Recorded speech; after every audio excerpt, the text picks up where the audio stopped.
اللہ تبارک و تعالی نے حضور نبی کریم صلی اللہ تعالی علیہ وسلم کی عظیم بارگاہ کے آداب اپنے بندوں کو سکھائے،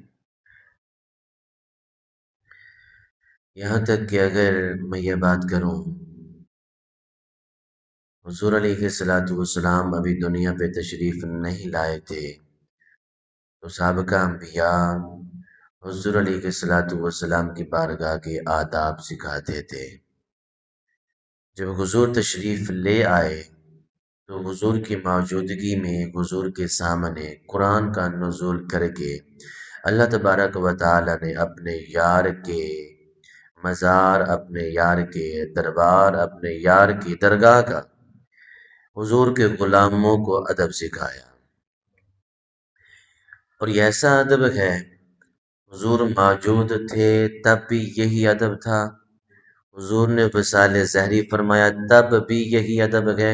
اور تا صبح قیامت یہ قرآن کا فیصلہ قائم اور دائم رہے گا۔ قرآن کا فیصلہ کیا ہے؟ اللہ تبارک و تعالی نے ارشاد فرمایا یا ایھا الذین آمنو، اے ایمان والو، لا ترفعوا اصواتکم فوق صوت النبی، اپنی آوازوں کو حضور علیہ السلام کی آواز سے بلند مت کرو،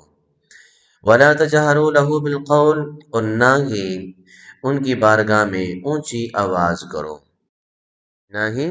حضور کی بارگاہ میں اونچی آواز کرو، کَجَهْرِ بَعْضِكُمْ لِبَعْضٍ، اونچی آواز کس انداز سے؟ رب فرماتا ہے ایسے جیسے تم آپس میں بات کرتے ہو، کبھی ایک بندے کی آواز اونچی ہو جاتی ہے، کبھی دوسرے کی آواز اونچی ہو جاتی ہے۔ اگر یہ طریقہ کار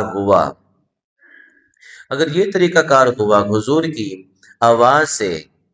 تمہاری آواز بلند ہو گئی، یا پھر حضور کی بارگاہ میں کھڑے ہو کے تم نے ایسے بات کی جیسے تم آپس میں گفتگو کرتے ہو، تو رب فرماتا ہے ان تحبط اعمالکم، تمہارے اعمال برباد کر دیے جائیں گے، تمہارے اعمال رد کر دیے جائیں گے، اکارت کر دیے جائیں گے، وانتم لا تشعرون، اور تمہیں اس چیز کا علم بھی نہیں ہوگا۔ ایک غلطی ایسی ہوتی ہے کہ اس کا ایک وقت کے بعد علم ہو جاتا ہے، بندہ ازالہ کر لیتا ہے۔ ایک غلطی ایسی ہوتی ہے کہ اس کا شعور ہی رب نہیں دیتا کہ تجھ سے غلطی ہوئی ہے اور تو اس کی معافی مانگ، تجھ سے غلطی ہو گئی تو اس کی معافی مانگ، تجھے معاف کر دوں، اس کا رب شعور ہی نہیں دیتا۔ اور حضور کی بے ادبی، حضور کی بارگاہ میں کھڑے ہو کے اونچی آواز سے بات کرنا، نازیبہ گفتگو کرنا، اور حضور کی آواز سے بلند آواز کرنا، یہ ایسی گستاخی اور ایسا گناہ ہے، اللہ تبارک و تعالی اس کا شعور ہی نہیں دیتا کہ ایسے بندے کو میں معاف کروں جو میرے یار کا گستاخ ہے، جو میرے یار کا گستاخ ہے۔ ہر گناہ کے بعد اللہ شعور دیتا ہے کہ تم سے گناہ ہوا، معافی مانگ لو، میں رب ہوں تمہیں معاف کر دوں گا۔ لیکن حضور کی بے ادبی والا گناہ ایسا گناہ ہے، رب فرماتا ہے ان تحبط اعمالکم، تمہارے اعمال بھی برباد ہو جاتے ہیں، وانتم لا تشعرون، پھر میں تمہیں شعور بھی نہیں دیتا۔ کہیں تم یہ بدبختی کر کے، بے ادبی کر کے میری بارگاہ میں معافی مانگنے کے لیے نہ آ جاؤ، میں تو پھر غفور الرحیم معاف کر دوں گا نا، لیکن میں تمہیں معاف کرنا ہی نہیں چاہتا، اس لیے تمہیں شعور ہی نہیں دیتا کہ تم میری بارگاہ میں معافی مانگنے کے لیے آ جاؤ۔ حضور کی درگاہ کا، حضور کے دربار کا ادب اتنا عظیم ہے، اتنا عظیم ہے۔ حضرت بایزید بستامی، حضرت سید الطائف و جنید بغدادی رحمۃ اللہ کے تعالی علیہ، اور ان کے علاوہ جتنی بھی عظیم ہستیاں جن کے ہم پیروکار ہیں، جن کے پیچھے ہم چلتے ہیں، جن کو ہم اپنا مقتدا کہتے ہیں، سلف صالحین کہتے ہیں، جب یہ حضور نبی کریم صلی اللہ تعالی علیہ وسلم کی بارگاہ میں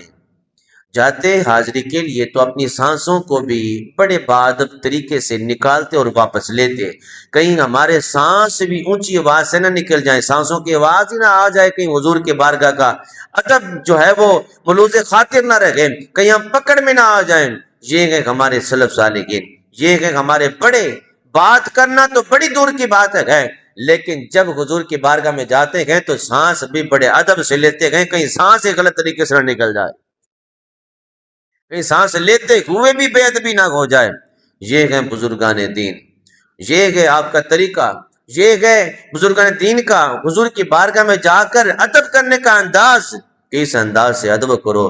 کہ تمہارا کام بھی ہو جائے اور یار بھی راضی ہو جائے، یار بھی راضی ہو جائے۔ آواز بلند کرنا تو بڑی دور کی بات ہے،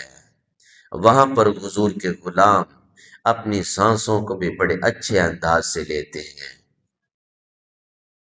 بڑے سونے انداز سے آہستہ آہستہ سانس لیتے ہیں، کہیں سانس لیتے ہوئے بھی بے ادبی نہ ہو جائے یار کے بارگاہ میں۔